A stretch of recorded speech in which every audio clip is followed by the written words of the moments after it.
السلام عليكم ورحمة الله وبركاته. معكم فريمان طيري من Neurosurgery Students Club. يسعدنا حضوركم معنا اليوم. بإذن الله لقاءنا راح يكون اليوم عن الهيدروسيفلس من تقديم الدكتور أحمد عمار. ملاحظة صغيرة، احرصوا على أن تكون الميكروفونات والكاميرات حقتكم طافية لأن اللقاء سيتم تسجيله. بإذن الله عندما يسمح الدكتور بالأسئلة كل اللي عليكم أنكم تكتبون السؤال في الشات وراح نقرأ للدكتور على نهاية المحاضرة. بإذن الله ما راح تنتهي المحاضرة إلا ومجاوبين على كل أسئلتكم، وكذا تقدر تبدأ يا دكتور. بسم الله الرحمن الرحيم، وأهلا وسهلا بكم. I would like to thank the organizer of the student club for the invitation. And actually, as you see the title, Hydrocephalus or Hydrocephalus, questions more than answers. It is really Hydrocephalus is, presenting a very important, not only scientific issue in neurosurgery and neurology and medicine, but also presenting an ethical issue. It is one of the oldest diseases. Hydrocephalus is named by Hippocrates in exactly 2,451 years ago. So it is when he was in Alexandria in Egypt, he saw the cases. We don't know how the ancient Egyptians, it, but we don't know how they called it or they named it. Maybe they named it another name. And from all these 2,400 or 2,500 years, many things happen, different definition, different names, different understanding. But till now, the full understanding of hydrocephalus, we don't know.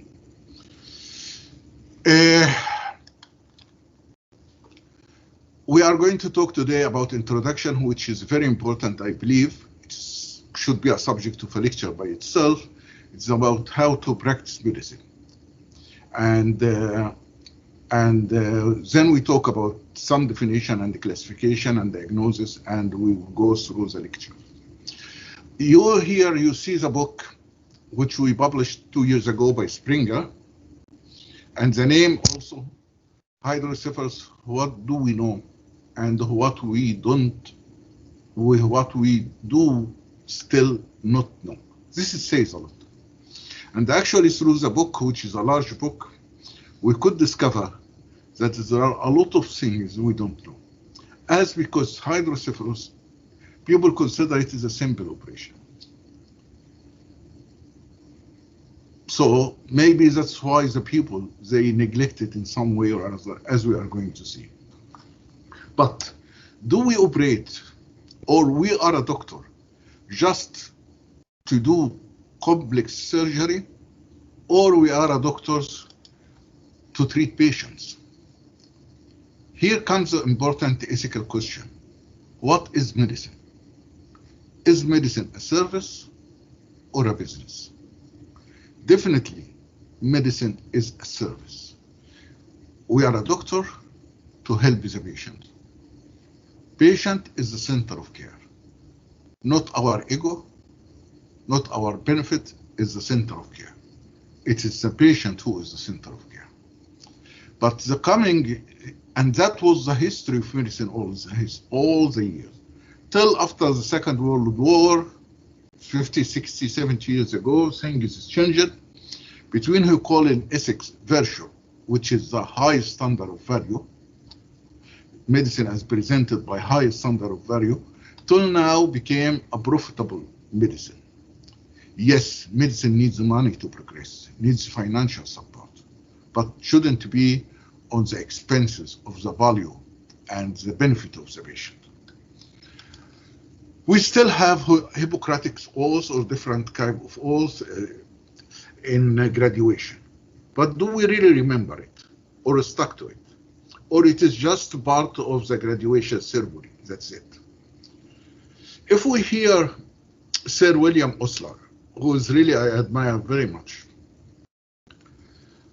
and that is a man who is a great figure in North American and in Europe and all world in medicine. And he is the one who really made a big contribution for teaching and education of the medicine.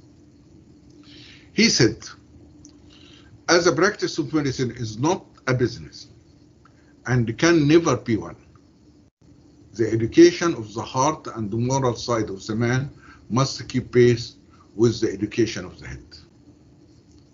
He also, I quote him in another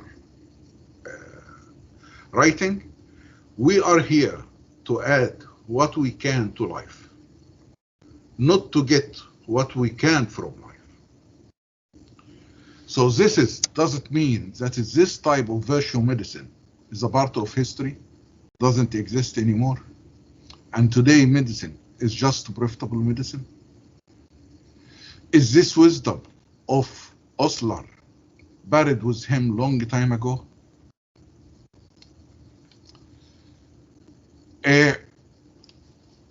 We have to answer again. We have a question to answer again, and very clearly. Who is the patient?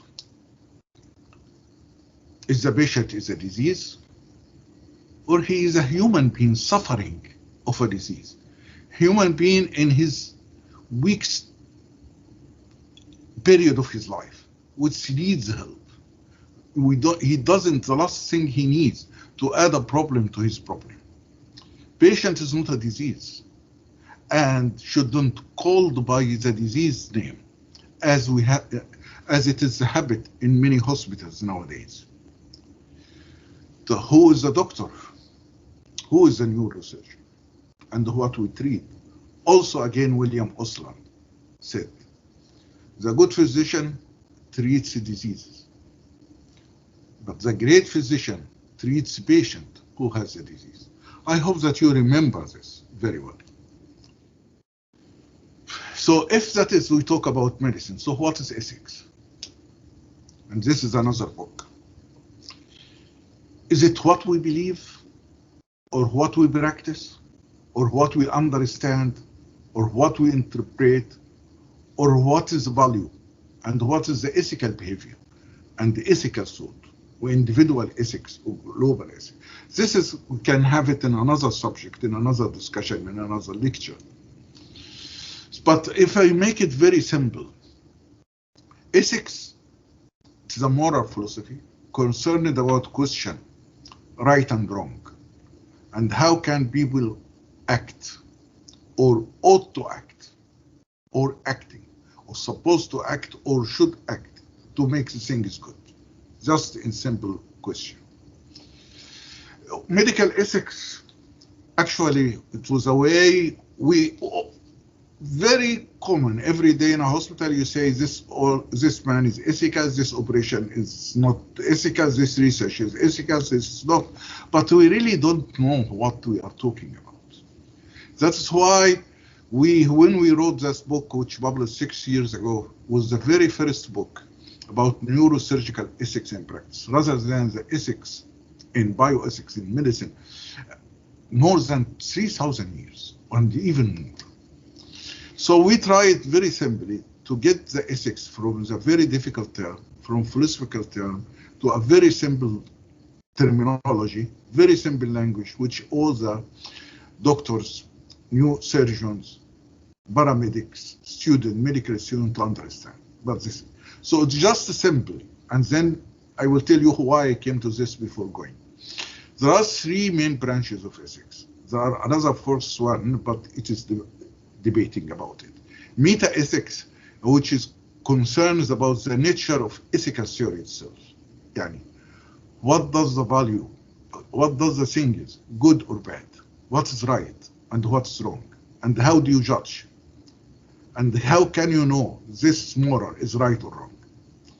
Then there is normative ethics, which the bioethics comes into it, and the medical ethics come into this. This is study which make action, the action itself, right or wrong. So it is concerned about 3 things: the person who performs the action, or the action or the act itself, or the consequences of that act. Okay? Then there is the last one, with applied ethics. How you apply the theories of ethics from different to your practice, as applied in medicine as well. So this is just an introduction. So if we little bit last thing is talk about it, I hope it's not difficult, about normative ethics, which is a bioethics comes under it. It is three main groups or three main principles. Virtue, no high standard, focus that is the person himself should have very high standards in order to enjoy life, in order to be satisfied with his life. That's as we call good man, has a good heart, has a good value. So this is inherited, and this is actually goes back to Hippocrates and Aristotle and all this group, and also to the religions, of course. Deontology theories, it is depending on, from the name, about the duties. That is, I have to, for example, the right or wrong according to the law.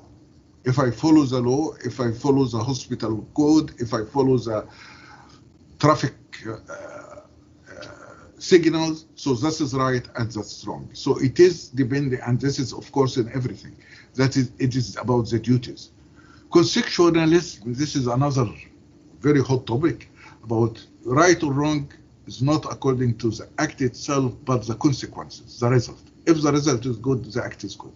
And this is a lot of debate about it. And many people, some people they accept and some people, I'm not saying here who's right and who is wrong, but this is just to give you an introduction. So if we talk about modern medicine now, modern medicine, as we say, is based about evidence-based medicine in general. Look, before we know from evidence-based medicine the levels, but the basic and foundation of evidence-based medicine, there are three main components. You are research-based evidence, or clinician accumulated experience, knowledge, and skill, but look for the last one, patient values and preference. Those is. Look for something else, what we call values-based medicine, which was introduced in that book. Patient in the center of care. But in order to provide the best care for that patient, you need skills, you need knowledge, and you need the evidence-based medicine, and you need the technology, and to build up the vision and so on. But now, something coming up, money-based medicine. I'm not going to discuss it. So why we came to this? That is we start about talk. Aristotle said, we are required to treat similar cases alike. This is a virtue medicine. Okay. These three kids all have hydrocephalus, but they treated differently. This child was operated in the proper time, soon, he had a shunt, and he is doing extremely well. This child is treated with the delay of the treating, and he has also shunt, but he is doing not bad. But look for that one, who's the miserable child, who never even treated properly. It was just aspiration and infected. His life is completely destroyed. This tells you the story, what we have. Are we working only for this child, or this child, or this child, or we're working for all of them? And all of them, they have the right to be treated properly. Okay, so hydrocephalus, what we call the goal about it. Actually, it is very important.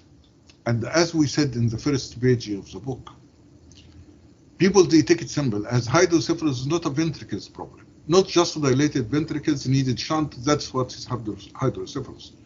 Hydrocephalus is a problem of the whole brain.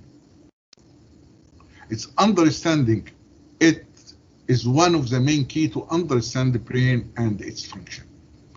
Hydrocephalus is a problem of the whole brain, which involves genetic profile, disorder, CSF dynamic, intracranial pressure, cerebral blood flow, cerebral metabolism, electrolyte balance, endocrine consideration, and the integrity of the cerebral tissues. It includes everything. So that's which make it really difficult subject. Is it rare? No. So if we look in about global hydrocephalus in each year, this is WHO and also this is Global Neurosurgery Task Force, said there are around 5,400,000 cases of infant with hydrocephalus every year. عذرا دكتور معلش بس السلايد مو قاعدة تتحرك. انت في انهي سلايد دلوقتي؟ إلى الآن في الخامسة. اللي هي؟ Who is this patient؟ يا دكتور إذا كنت حاب فول سكرين اطلع من فول سكرين ممكن يشتغل. اوكي ايوه حركها كذا افضل عادي. اوكي ارجع على دي. اوكي جلوبال هيدروسيفالوس ولا shall I repeat again؟ ايوه من هنا زين جلوبال هيدروسيفالوس. But I would like, did you see this picture؟ لا ما شفناها. This is important one. This is important one. Because as I say, that is you have to treat, this is the consequences of hydrocephalus. When you treat a child well and give him the proper treatment and the right time, he can have this. But if there is a delay, he can have this. But it's not properly treated, he can have this. This is the disaster of hydrocephalus. So as we said here, hydrocephalus is a whole problem of the whole brain. So global hydrocephalus is around 5,400,000 every year. In Saudi Arabia, we actually made a study from this hospital and with Dr. Hawari and others. That is, we find that is we have here 1 per 1,000 of births, live births, children hydrocephalus every year. So we have thousands every year in Saudi Arabia as a whole. Does hydrocephalus have mortality? Yes. There are also mortality about 5%, can reach to 30% from place to place. It's treated. Even in the most busy service dedicated for hydrocephalus and pediatric neurosurgery in the United States, they have around 1% risk of mortality. The rate of death in different ages and related to pathogenesis is between 3.5 to 7, and this is from, if you don't know the people, this is mainly from Toronto, from Canada, and Jim Drake, he was one of the pioneer in hydrocephalus actually, and that is the most interesting thing in that article, that is between the cases of death in hydrocephalus 32, 58% of the cause of death is not the hydrocephalus, but it's the shunt failure. It's a failure of the treatment. So more than half of the cases they die. They don't die because of the disease, but because of the failure of the treatment. And this is a very, very serious issue. To understand hydrocephalus as a ventricle, we have to understand the CSF dynamic. We really don't understand fully, but I know the most of you are students, and we will make it simple. But if someone is really interested, that is, we can talk a lot about it. He can go to the book and see different theories. There are more than 12 theories about it. So CSF is mainly secreted by the choroidal plexus, which mainly in the lateral ventricles and part of it in the first ventricle. And discovered recently that is a part of the ependyma, secrete CSF as well. And then CSF goes from the lateral ventricle to the third ventricle through foramen of Monro, and from the third ventricle to the fourth ventricle through the aqueduct of Sylvie, and from the aqueduct of Sylvie and to the fourth ventricle. From the first ventricle goes to the subarachnoid space through foramen Magendie and foramen Alochica, and in the subarachnoid space can be absorbed through the arachnoidal villi to the venous circulation. This is playing a very important part for the absorption of the CSF. But also, how does it happen? There is another theory. As there is alternative pathway for the CSF to get absorbed, if there is a block here or not developed. There is, yes, there is. So, if we see it, where does the CSF flow? We will find in the cranial cavity, in the subarachnoid space, around 100 milli.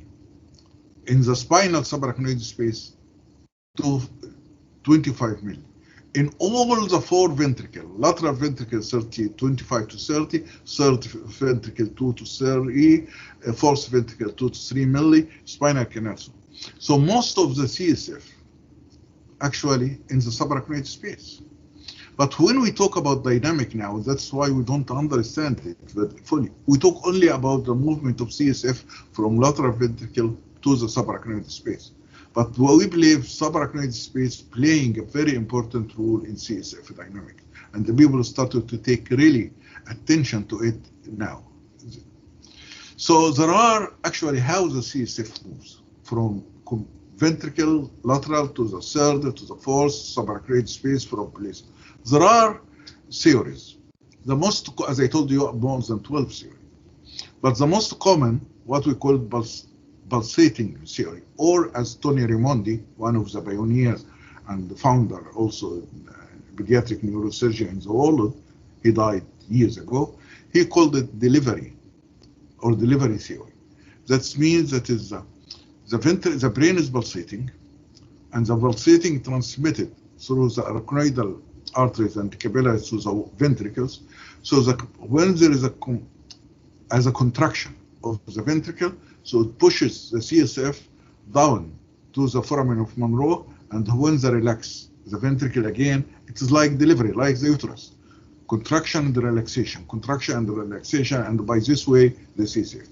There's another theory talking about block theory, that is when the CSF accumulates in one area, we increase the volume and force, so it's open to move to another. There are Japanese Chuzi Oi, he has another theories about it, but this is all the explain how does CSF move from place to place. It is a very interesting, very, very interesting subject to understand, and still difficult to understand.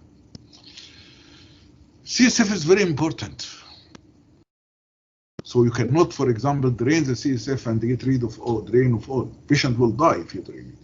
We need it for nutrition, because it's the main supply for nutrient to the nervous system.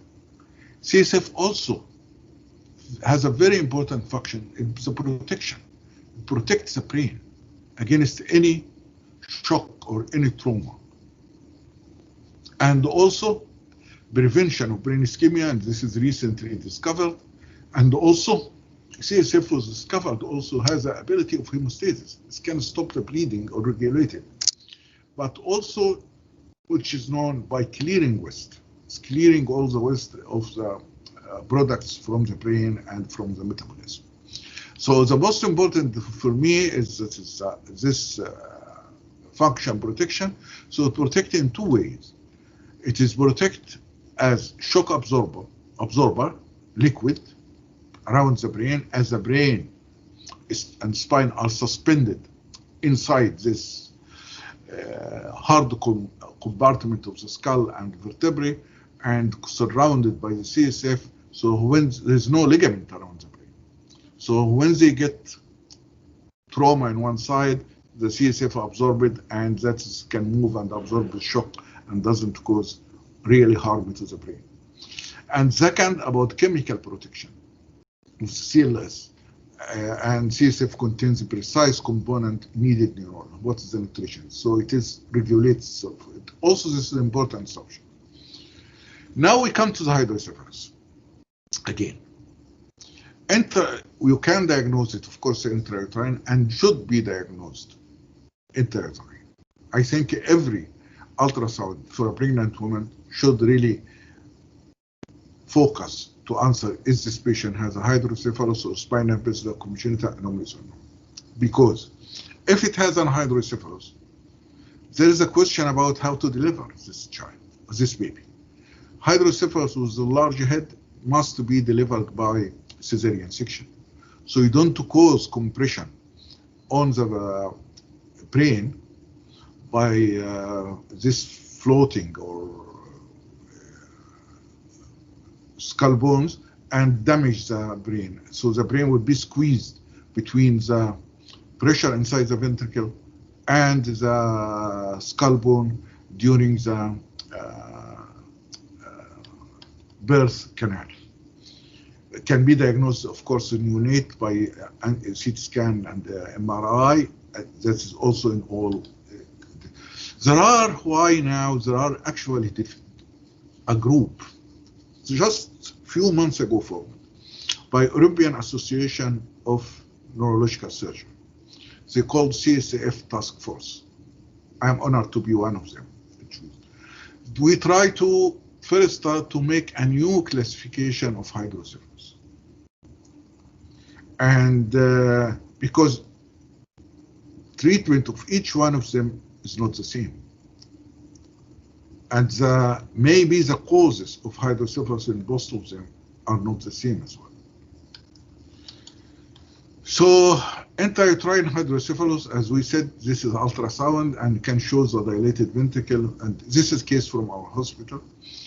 But here that is a clinical presentation of hydrocephalus. As you can see, they have first thing that is increase the head circumference, bulging of the anterior bulging and tense anterior fontanelle. You have dilated scalp vein.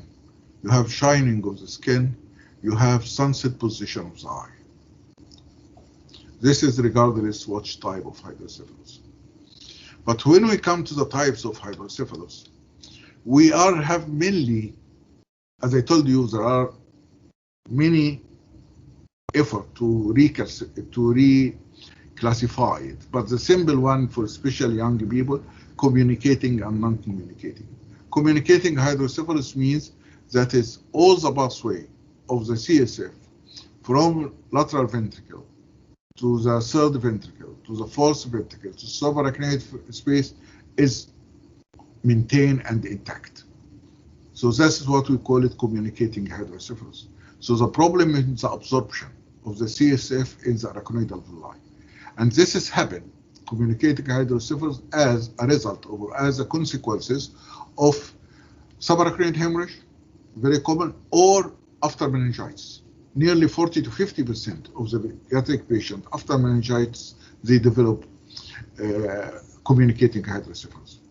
And that is maybe resolved by itself when the infection subsides, but some of them, they will need shunt or treatment later. But the other one is the non-communicating or obstructive hydrocephalus. When there is an obstruction in the pathway of the CSF,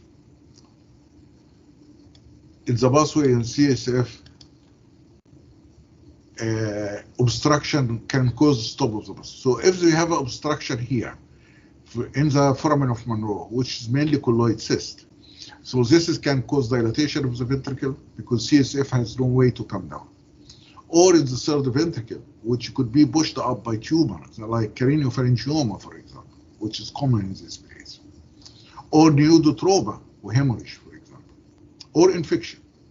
Or aqueductal stenosis, which is the most, we have a study also here, and the very similar study was done in other places, that we find the main cause, and the most common cause of obstructive or non-communicating hydrocephalus is aqueductal stenosis.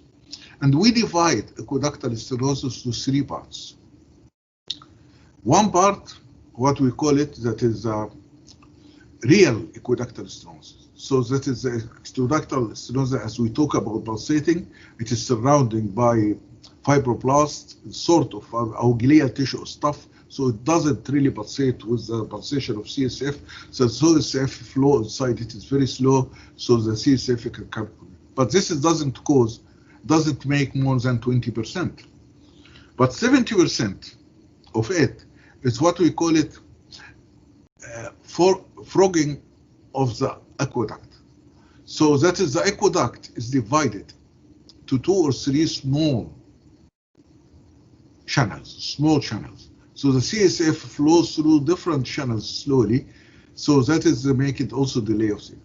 And 10% what we call it blind aqueduct. So there is a membrane either in the exit of the duct, either in the entry or the exit of the aqueduct, causing the obstruction.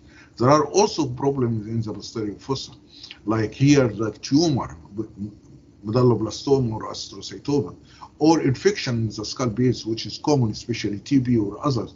All this cause obstructive hydrocephalus. Come back. Okay, here. This is a case. So if we would like to say about the definition of hydrocephalus, so I left it to now, so at least we have the approval. So hydrocephalus is the accumulation of the sea. That is, I told you there are many definitions, but the definition which I like and I think is more pathological and makes us understand the pathophysiology is this. So hydrocephalus is the accumulation of the CSF inside the ventricle, one, causing increase of intraventricular pressure, the pressure is there. So that increase causing dilatation of the ventricles. And when the ventricle dilated, subsequently causing compression on the surrounding tissue, causing neurological deficit. So it is the accumulation of the CSF inside the ventricle due to any reasons, causing increase in intracranial pressure, causing dilatation of the ventricles, and causing pressure on the surrounding tissue, and causing the neurological deficit. So, for example, this case, this is dilated ventricle. But does it cause any pressure? You see the sulci and the gyri are normal. There's no pressure whatever on it. Is it hydrocephalus? No, it is not a hydrocephalus. Rather than there is some people now coming to talk about what we call it negative hydrocephalus. Really, there is a lot of questions about it. But this doesn't need treatment. Treatment of this can cause a disaster if you put a shunt, because everything will collapse. This is which you will get a benefit, like this. This child, I remember, that is one of our cases, that is, in the day 5, he was operated, and look for the brain expanded after the surgery. And he is, till now, it's more than 20 years, he is doing extremely well. He comes sometimes. So what is shunt? There are many different shunts in the world. There are more than 100 different types of shunt. But shunt in simple, it is a tube taking a CSF from the ventricles through either reservoir and valve and take it down to the peritoneal cavity or to the atrium, to the heart, where it can be absorbed if cannot go to the certificate. This is simplest and the most common procedure for treatment of hydrocephalus. It has a problem, as we are coming to discuss. The fact is there is no ideal shunt. There are many different types. Programmable valve, very expensive valve, shunt impregnated with antibiotic, shunt with anti-siphons, and many different distal shunt for neonate, shunt for adult, but still we don't have ideal shunt. But we have to look for the suitable shunt for a certain patient. Not every shunt fits every patient. There are shunts may fit better and function better than the other with a certain patient. But the fact is, from the practice, once you insert a shunt in a patient, you are signing a contract with him or her for the rest of your life as you are working, because you would keep following him. And that is one important thing. Patient with special shunt, that is, should be followed in one place, shouldn't be moving from places to places, even through telemedicine or any way, because you know the type of shunt, you can distribute it, and that is, you will really follow the patient and know any change that could happen. Okay.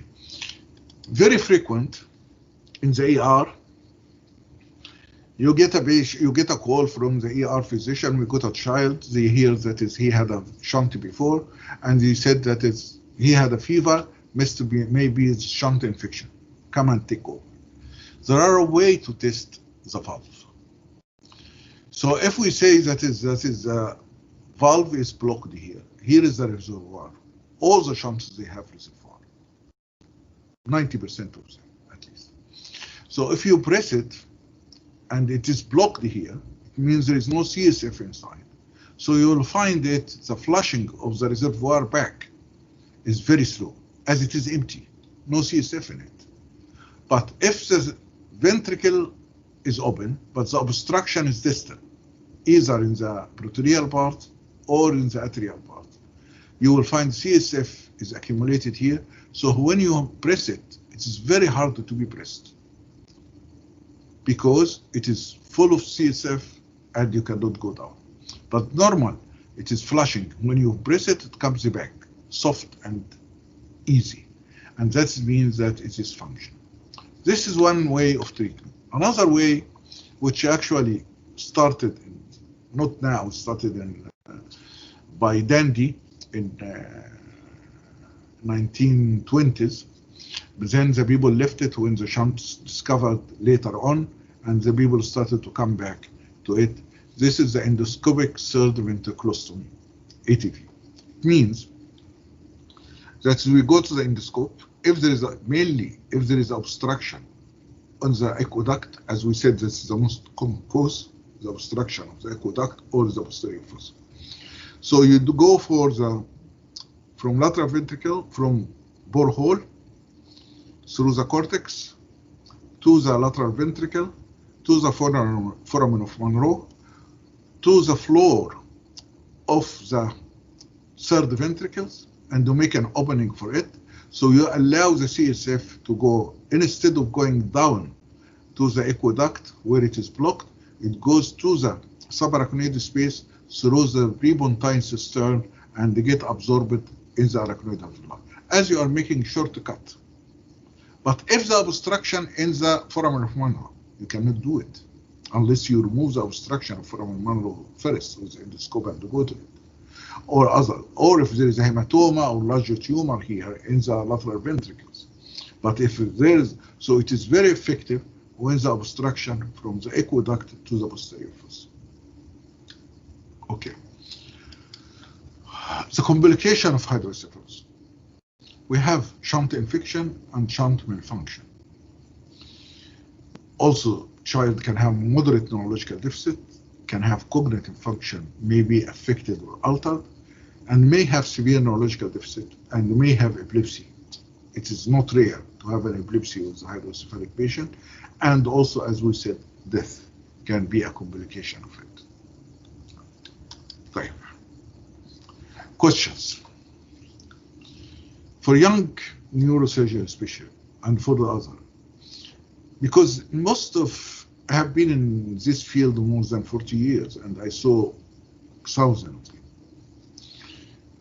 All of us started, the first operation in surgery is removing chronic subdural hematoma. Second, try to put a shunt, because it's simple operation in Borg. The technique is simple, but the most important skill is not the cutting. To be a good neurosurgeon, you need several skills. One of the skills, how to cut, how to make a borehole. Another skill, for example, how to stop bleeding. Another skill, how to dissect. Another skill, 4 skills, how to sutures and make anastomosis. But the most important skill to be a good doctor is to make a decision. How to be able to make a right decision for the right patient in the right time. And this needs experience and need really a lot of things. So if we have a problem, is it wise that is, do we give really good attention and care for these poor children? And why we don't give? So about malfunction, this is real cases. I am not blaming anyone. This can happen with anyone. But I just say that it is global, it is universal. That is the people, they said, well, I am now good training, I am looking to operate difficult cases, I am looking to operate remove tumor, I am looking to operate remove AVM, clip an aneurysm, skull base. All of us passed this period. But if you look for the others, but shunt, what's shunt? Simple operation. So thing is like this.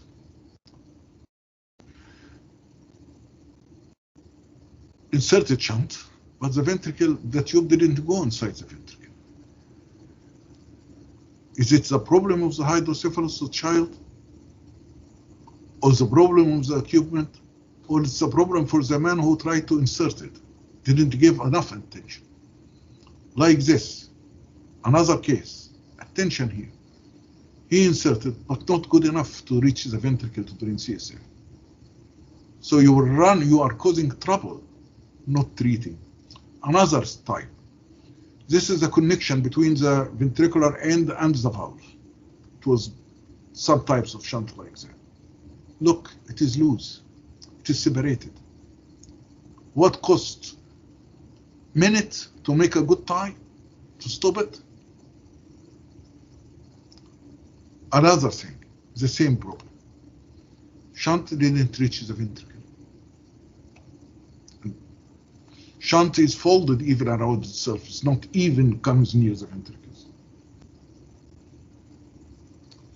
Look about decision. As we said about ventriculomegaly, this is a child, a girl, with this dilated ventricles, but look, it's a good subarachnoid space. And the child, the baby was 5-6 years, maybe she has a delay in sitting, went to the doctor, said, oh, dilated ventricle, hydrocephalus, so put a shunt.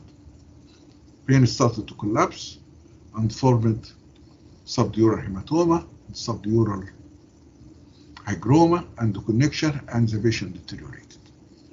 So here the decision should make and should know exactly what does it mean hydrocephalus before running to H troubles. Another case, for some reason, again, I am not blaming anyone. I could do these mistakes, and I did mistakes. Everyone can do this, because that's just, I would like to say why there are problems with hydrocephalus, why hydrocephalus has bad repetition. Decided for one reason or another, that is this case initially, to put 2 shunts to drain the CSF, one from the right side and one from the left side, and to connect them and with one reservoir. But the connection was not good.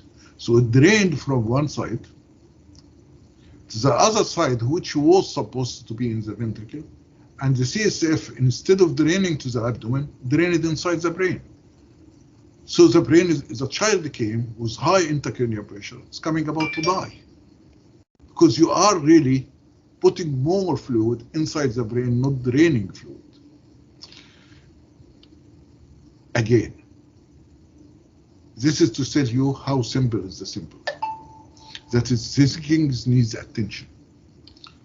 But the worst problem, which we really coming to talk, and I would like you to give enough attention to it, is the shunt infection. Look for this. This is a child as he was born. Brain is dilated, pressure around the brain, it's clear hydrocephalus. Put a shunt somewhere, shunt infected, repeated shunt infection, repeated shunt. So how's the brain changing? What we call it multiloculated. Brain subdated, the brain tissue damaged as what is left from the brain, and that is the end. That's what's left of the brain, and that's it.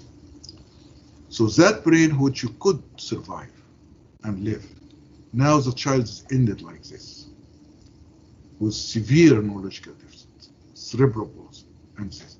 This is not induced by hydrocephalus, but induced by the infection, which is caused by, for several reasons. I'm not going. Another case, There are a lot of cases. I can present a lot of cases. And actually, we sent paper for publication for several cases recently. Dr. Abdulrazak sent it. Another case, obstructed hydrocephalus, need shunt, shunted, infected, and ended like this. Okay. So, what we are talking about? Incidence of hydrocephalus is 1 per 1,000. Shunt complication from place to place, from the minimum is 0.5%, the maximum is 55.3%. Average, global average, is around 10%, which can be well accepted. Morbidity, severe morbidity, what we call it multiloculated complex, as the cases with hydrocephalus, which I showed to you before, just a few seconds ago. And 20% of them, they will have severe disability. And the mortality of them exceeds 5%. Remember 5% out of what we call 1,000 of years every year. If we talk about the world, 400,000 every year. So 5%, it's a lot. So, is it possible to avoid shunt complication? Is it possible to reduce? The first one, Professor Chox from France, Maurice Chox, he came up with a protocol and he could succeed to reduce the shunt percent up to 0.5%. And that was the first real good trial in 1992. And he had a protocol, many followed the protocol. Then from the United States, from Boston, is a group there, I think from Boston, Malik, from the United States anyhow, he said that is zero tolerance to shunt. We have to get the shunt infection to up to 0. And he really succeeded. And he made the protocol and he could do it in front of that. And he published the paper in 2004. But some views. But what about our story? And that is for our people, for the young people. I really would like you to think about this. In the period between 1987 to 1995, and we published the paper, Dr. Munir Nasser was the first author, and it was with him and with Dr. Anesi, and he published that we have the rate of infection 5.5%. But in 2016, we noticed that the rate of infection is increasing. And we noticed that even every other patient shunted get infected. We tried to look statistically, we find the rate of infection in our hospital, it became 47.5%. It's a huge number, absolutely unacceptable. So we started to refuse this, started to think about what we are doing and evaluate what we are doing. And then we tried to ask help from the expertise and see how we can make changes to get this result better. I called a friend, William Harkins. He is, at that year, he was a president of International Society of Pediatric Neurosurgery, and also he is a president of British Pediatric Neurosurgical Society. I told him about the problem. He told me, he agreed it is a serious problem, and he admitted that in the United States, in the United Kingdom, they had the infection rate about 10 to 12% a few years ago, but when they used the American protocol, which was introduced by Frederick Pope, they got it down to 1 to 2%. So he asked me to contact Fred. I know him, I called him, I contacted him. He was very, very cooperative, and he sent us the protocol exactly, what they put it in the page in the file of each patient, and to follow it. We talked with our head nurse, and this is, I have to salute her, Hayat al-Haji. We talked with her a lot to show her the protocol, and we told her, can you be responsible to follow this protocol strictly? And we find that all the materials of the shunt and suture needed, we have it. So she said yes. So we authorized her to follow the protocol, and she had the full authority. That is, everywhere the operation was simple. That's 2 people only in the operating room, 2 doctors, 2 nurses, 1 scrub nurse, 1 rotating nurse with her, and door is closed, and the operation time not more than 30%, and we'll see small other details. Okay. What's happened after that? We had the impression we are doing well, but we don't want to be biased. So we waited for the official report of the performance measurement unit. I really don't know who are they. And we came with this. This is about safety. So in 2016, we have over 40, as I said, over 47% infection. In 2017, it's reduced to 32 or some percent, because we started the protocol actually at the end of this year. But look for the year when it started. We had 0% infection. We said maybe this is luck, but say the year after, we had 0% infection. So how many lives saved by this? By to be really give enough attention to the patient. So what did we do? Only thing we did is changing the mindset and the commitment. We decided to do it. We'll take it very serious, and we'll take all the precaution to do it. And that is what. And we admitted that we had a failure and bad results, and we tried to correct ourselves. And we get an international recognized protocol it was from the United States, and actually I know it is in Canada as well, and in most of Europe. And we followed it strictly. We made a modification a little bit to fit with our part. But anyhow, but we added also special attention for the mother education. And this comes from the ethics, the right of the patients to be educated. So we started to educate the mother how to change the dressing, how the child lie or sleep on the head on that side, how to notice if there is the early signs of shunt problem or shunt infection, how is the signs of any fever or anything, what should we do? And also, we made the frequent visits to the OPD, not every 6 months, not every year. We usually a month. First visit after 2 weeks, then a month for the first 6 months, then 2 months or so. But also, we gave all them the possibility to reach us at any time. They have our phone numbers, they have our contact numbers, so we will be available to talk to them 24 hours a day, 7 days a week. By this, we could reach 0%. So from 2012 to 2016, we had the rate of complications around over 30%. 2018, we had 0%. 19, we have 0%. Did we ask increasing the budget? No, there's no single penny to increase the budget. How many lives saved? We saved 100% of the life. Saving a children's life and the future and the family misery and the agony are priceless.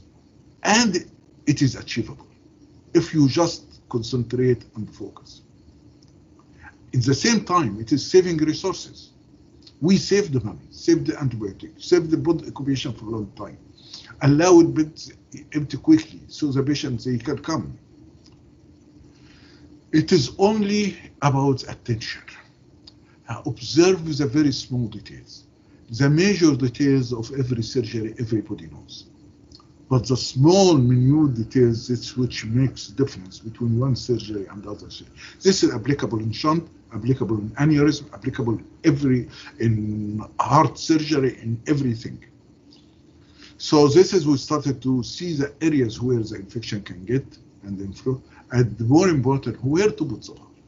It's not in the area where the skin can be damaged quickly, but it's the area where they have a very good skin, and how to deal with the shunt. There are many things you can do.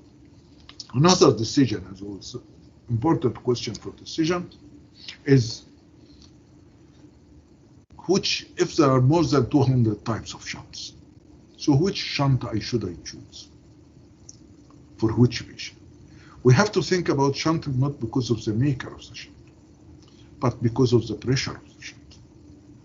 The idea is to get the patient to get the intracranial pressure as normal as possible. But there is a very big question, that's why I tell you we don't understand.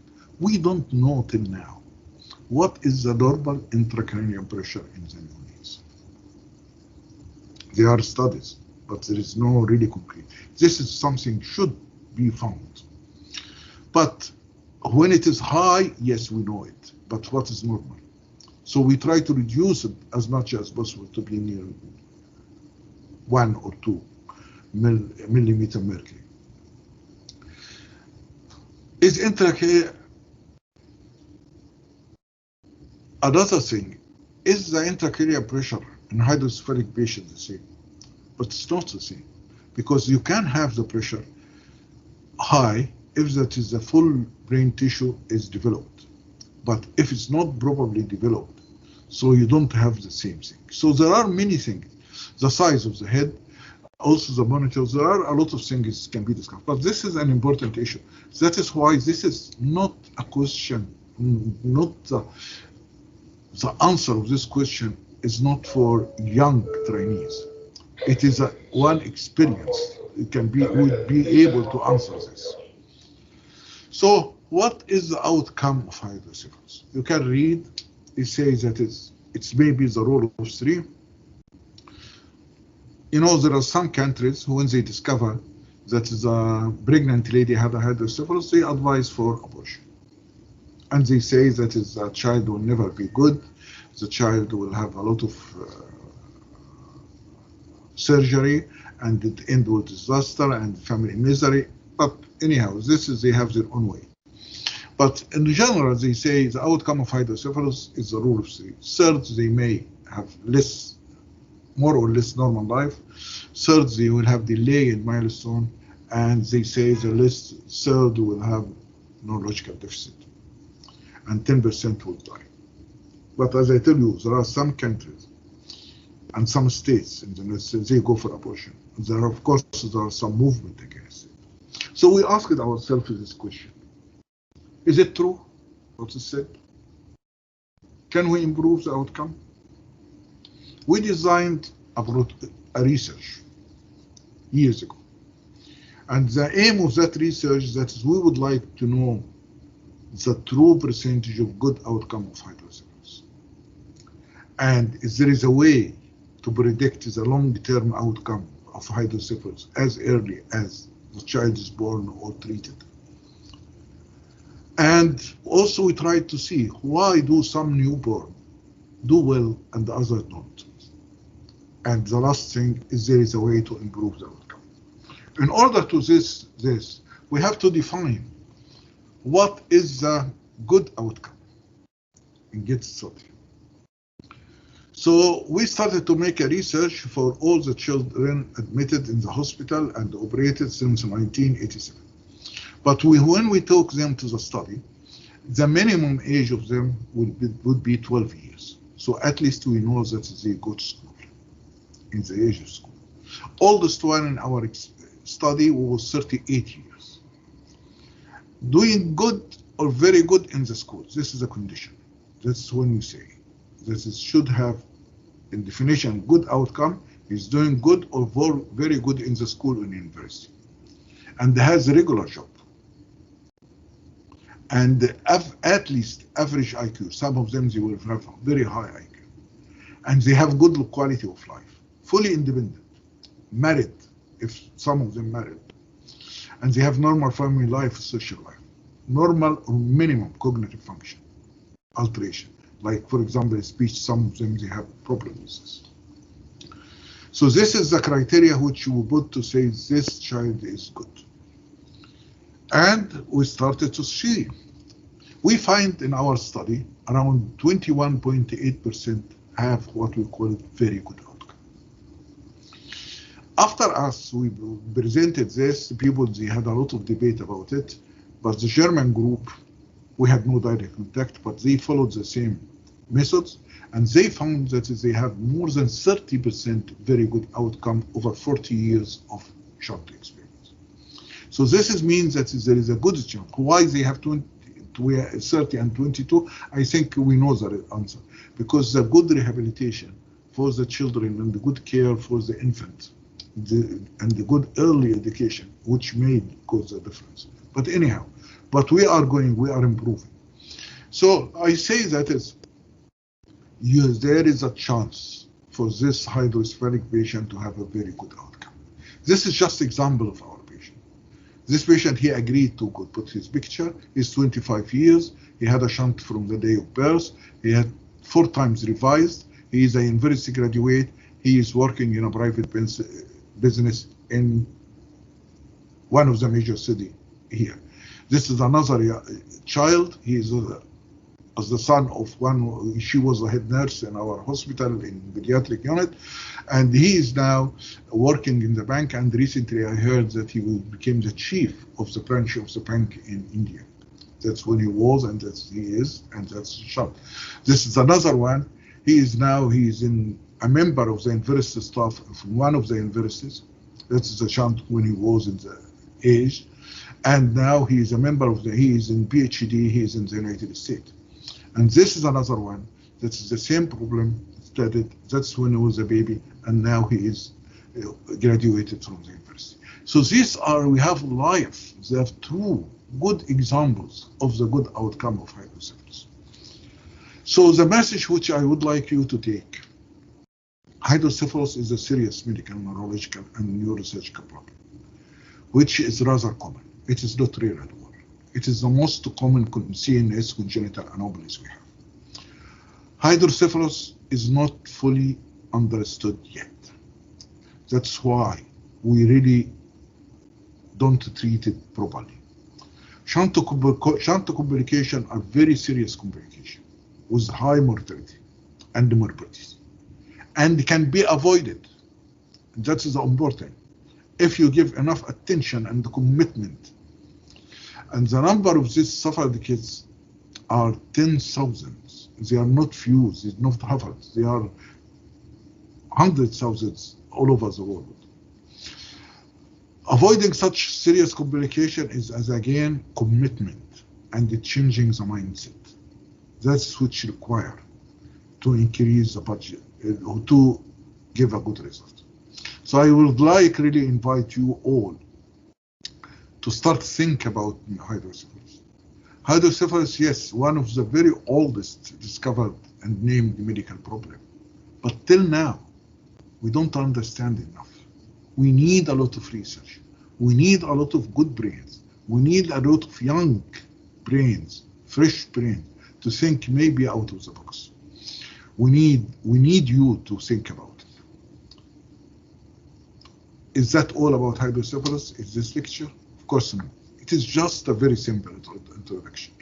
We could talk about every part of it, about the CSF dynamic for hours and hours. We could talk about complication hours and hours. We could talk about CSF flow hours and hours. We could talk about measure different, but I just make it as introduction, simple introduction for all of you. Maybe some of you will come to be interested and study and follow in this research. CSF dynamics are still a big challenge, and as I told you, now we are working with the European Association of Neurosurgery in order to produce a new classification. Intrauterine hydrocephalus, this is a big issue. Can we treat hydrocephalus intrauterine? Yes. Is the result going to be better? We don't know, but there is a classification. A group can have better result, but a group doesn't have. But this is also can be a subject for talk and the lectures, and we have experience here. Normal pressure hydrocephalus is a completely different story. And we divide it to two types, primary and secondary. Primary, what we call idiopathic normal pressure hydrocephalus. Secondary, which could be secondary to subarachnoid hemorrhage, brain tumor, trauma after surgery, or some another cause. But this is also can be a subject of lecture and study and needs still a lot of research because the pathophysiology of idiopathic normal pressure hydrocephalus is not fully understood. We put a theory for it, but still not fully understood. Genetic of hydrocephalus. It is a big project. We're working on it, but still we have to good result. So the work with hydrocephalus is going to be continued. It's not an end. So this is just an end of introduction. But the search for treatment and for understanding of hydrocephalus will continue. Thank you very much. شكرا يا دكتور، والله كانت محاضرة ممتعة ومثرية وغنية بالمعلومات. الآن من الطلاب الحضور، إذا عندكم أي سؤال ممكن تكتبونه بالشات وراح أقرأ للدكتور.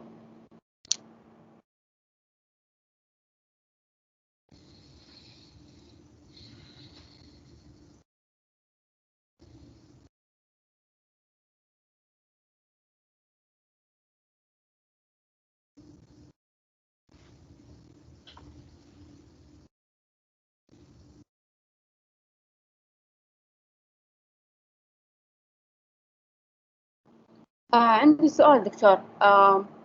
الحين بالنسبة للنونيتس، هل لهم increased risk لو سوينا ال VP shunt أول ما يولدوا مع hydrocephalus ولا لازم ننتظر عليهم وقت؟ لا طبعا، بالعكس ده احنا we recommend the operation for shunt in the day one. So the protocol which we had, the day of delivery, we expect the delivery the same day or day after in the morning do CT scan or MRI to confirm the diagnosis, and day one we put a shunt. طب دكتور، كيف هل يختلف المانجمنت في الانترايوتراين هيدروسيفالوس؟ Intrauterine hydrocephalus, there are actually two methods or three methods. First of all, if it's discovered before at the age of 32 or less than 32 gestational week, where that is not safe to deliver the child early. If it is after 32 weeks, after that, so we recommend to deliver the child early and then start the treatment early, because there are Japanese study, and actually the one who made it, it's Professor Shimizu. He died, and he was actually candidate to Nobel Prize. He's the one who discovered what we call it special type neuroplasticity, and that is that cells which can take and make other type of function if this part of the brain damaged. So Professor Shimizu said that it was every day with increase of the intracranial pressure with the neonates, there are 1 million cells of neural cells get damaged. See the amount we're talking about?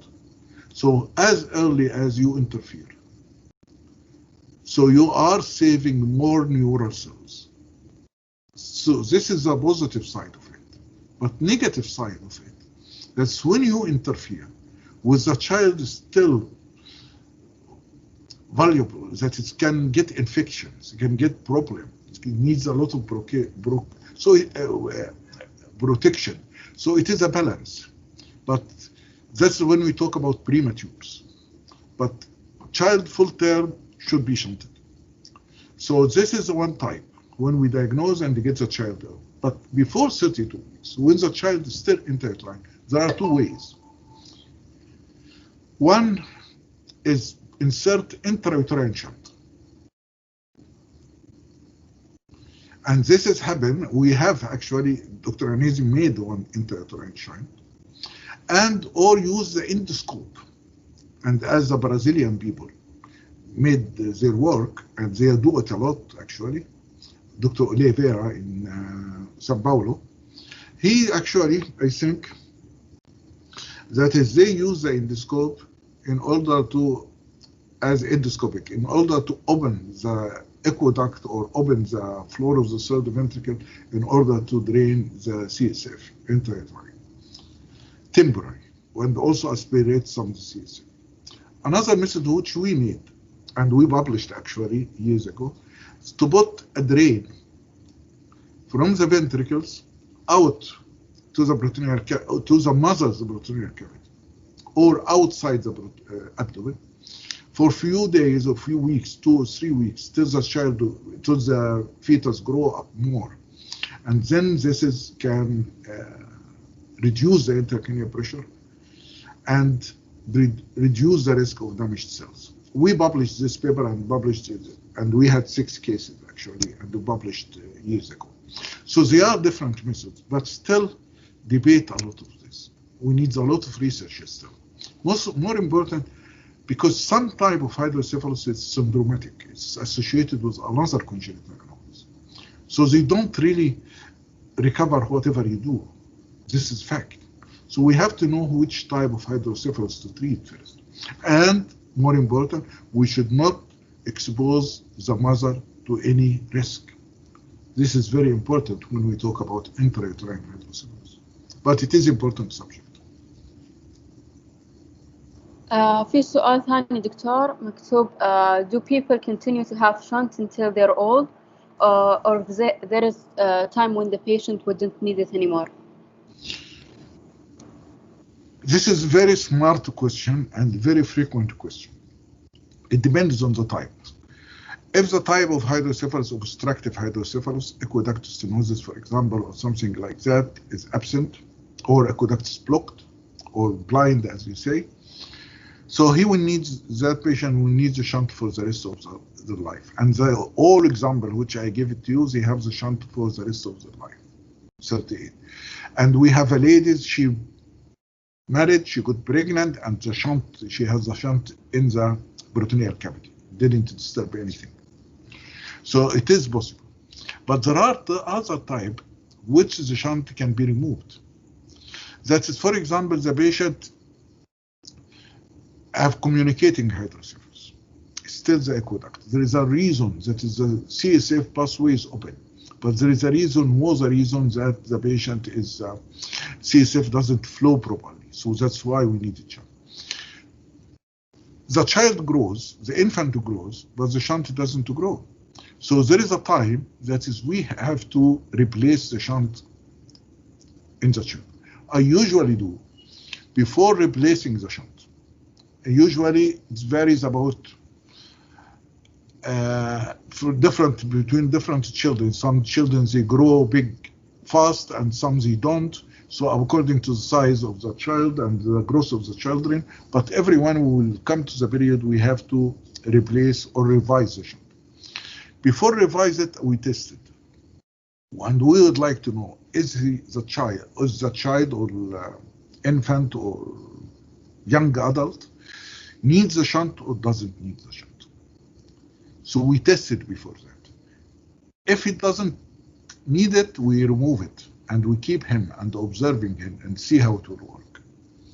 But sometimes, and this is also frequent, we try to see it if he doesn't need it, but after a few weeks he started to have a developed problem, headache for example. So maybe this would be a very good candidate to do ETV, endoscopic third ventriculostomy. So in this case, we open another pathway through the floor of the third ventricle, and he will not have a shunt. So this is another.